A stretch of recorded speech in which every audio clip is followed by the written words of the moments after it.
You sure do got a purty mouth, boy. Today's review is Deliverance, the classic Academy Award nominated film from 1972, and just a few chords of dueling banjos is enough to make anybody's butt cheeks clench just a little bit. This is absolutely a classic movie. I'm a big fan of 70s cinema, and this is undoubtedly one of the key movies of the 70s. This, of course, it was nominated for Best Picture. It didn't win because it was up against The Godfather, but that can't take away the greatness. Definitely a movie that's reputation has endured for all these years. Stars Burt Reynolds, John Voight, Ned Beatty, Ronnie Cox is the men out on the expedition in the wilderness and encountering quite a bit of problems. Basically what it is, it's the Tallahassee River, and it's the whole section is going to be torn down for progress, for industry, things like that. They want to make this one last trip out and enjoy nature, to boat, to fish, hunt, all that manly stuff. But they get more than they bargained for, and I think this is very much. If let's say take a writing class, English class, whatever, they'll always show what the primary kind of conflicts in literature and movies are.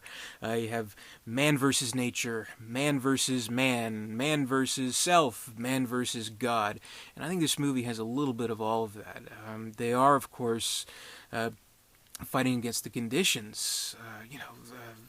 Climbing mountains and shit, and against the fucking hillbillies who are trying to do things to them, and they're conflicting with themselves, and they're kind of fighting the odds to survive, and that's very endearing, I think, and it is a very thrilling movie, and some people would even consider this almost like a horror movie, because it does have horrific elements to it. It is a survival kind of movie, and it's so well done, especially when you consider the fact that, this is 1972.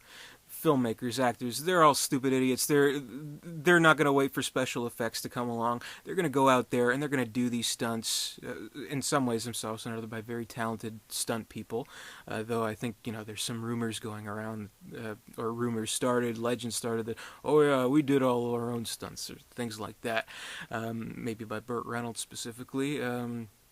But yeah, it's the fact that you can see it on the screen just makes this movie all the more genuine feeling, and it does amp up the urgency quite a bit, because if you made this movie today, you'd see, say, that scene where John Voight is climbing up the mountain.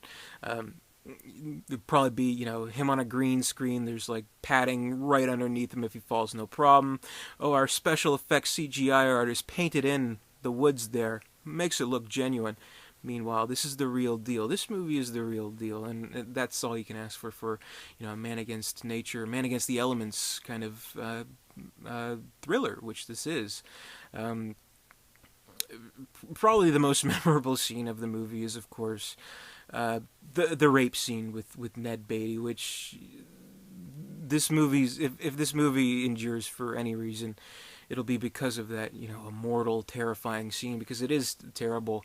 And it does stand for sort of what the movie stands for, which is about emasculation, really. These guys are going out and they want to be the manly men, but nature defeats them, and that's their ultimate humiliation and what they have to live with for the rest of their lives. None more than Ned Beatty, who, I think Ned Beatty is a fantastic actor. He's been in so many great movies. One of my favorites, Network. He was nominated for an Oscar for that. Almost upstaged the great Peter Finch. Mad as hell. Almost upstaged him in his role. It's still movies to stay. Everyone should know him from Toy Story 3. He plays Lots of Hugs Bear. So he's had an amazing career, and probably one of my favorites. I'm a big fan of the TV show Roseanne, and he plays Dan Connor's father on that show. But anyway, the point I'm trying to make here is that I think, he should be remembered for stuff other than being raped by a bunch of hillbillies. So please check your local video stores or Netflix queues and enjoy a great Ned Beatty movie today. And kind of a funny thing, I remember seeing an interview with Burt Reynolds where he's talking about, oh, I was out with my pal Ned Beatty. We decided to go back to where we filmed Deliverance, and he was kind of hesitant about it. There was a tour group there, and then going through the same path that we went through in the movie. And well, what if people bring up that thing, about the rape, and I was like, oh, no one will remember that. There's so many years ago, whatever. And so they get on the tour, and tour guide, once they get to the creek where that happens, like, here we are by Sodomy Creek. Anyway, but yeah. Anyway, I think it's a fantastic movie, and it's a very gritty movie, and very. I don't know. It feels like, a movie that's a type of filmmaking that's kind of been lost to time, where it's a real guerrilla style to it. Like, get a camera, go out there, film the story, do what you got to do, fuck everything else, and I absolutely respect that from Deliverance. The Blu-ray here looks great. I think this is the 30th anniversary of maybe the 35th anniversary, or whoever, 40th. I don't. How fucking old is this? 1972. Math is hard, but yeah. Blu-ray looks great. Absolutely. I won't say that.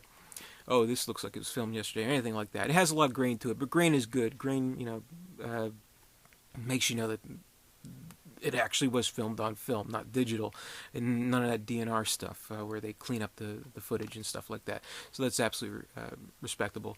Absolute classic. What else can you say? Do I think it deserved Best Picture? Well, it was up against The Godfather, so I mean, you can't really, split hairs over that. But for all that it's worth, I do think this is an absolute classic. One of the key movies of the 70s.